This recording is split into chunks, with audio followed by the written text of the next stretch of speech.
Welcome to ഐ+ daily current affairs. ഇന്ന് 2026 April 7. ഇന്നത്തെ പ്രധാന ആനുകാലിക സംഭവങ്ങൾ നോക്കാം. ഗഗൻയാൻ ദൗത്യത്തിനായി തിരഞ്ഞെടുത്ത 4 ബഹിരാകാശ യാത്രികരെ ഉൾപ്പെടുത്തി ലഡാക്കിൽ മിഷൻ മിത്ര സംഘടിപ്പിച്ചു. Mapping of interoperable traits and reliability assessment എന്നതിന്റെ ചുരുക്കെഴുത്താണ് മിത്ര. യഥാർത്ഥ ഗഗൻയാൻ ദൗത്യത്തിന് സമാനമായ സാഹചര്യങ്ങളിൽ ഇവരുടെ പ്രകടനം വിലയിരുത്തുന്നതിനും പരിശീലനത്തിനുമായാണ് ഇത് സംഘടിപ്പിച്ചത്. ഇന്ത്യൻ സ്ക്വാഷ് താരങ്ങളായ അനാഹത് സിംഗിനും അഭയ് സിംഗിനും ഏഷ്യൻ സ്ക്വാഷ് ഫെഡറേഷന്റെ പുരസ്കാരങ്ങൾ ലഭിച്ചു.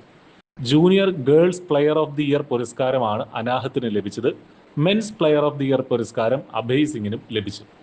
വരാനിരിക്കുന്ന ആദായ നികുതി നിയമം 2025 പ്രകാരം നികുതി ഫയലിംഗിനും ലളിതമാക്കുന്നതിനായി ഇന്ത്യൻ ആദായ നികുതി വകുപ്പ് കർസാത്തി എന്ന AI അധിഷ്ഠിത പ്ലാറ്റ്ഫോം ആരംഭിച്ചു. ITR ഫയലിംഗ്, നോട്ടീസുകൾ, റീഫണ്ടുകൾ, മറ്റ് നികുതി അന്വേഷണങ്ങൾ എന്നിവയിൽ ഇത് 24x7 സമയം മാർഗനിർദ്ദേശം നൽകുന്നു. ഡെയിലി കറണ്ട് അഫയേഴ്സ് ലഭിക്കാൻ ഇപ്പോൾ തന്നെ ചാനൽ സബ്സ്ക്രൈബ് ചെയ്യുക.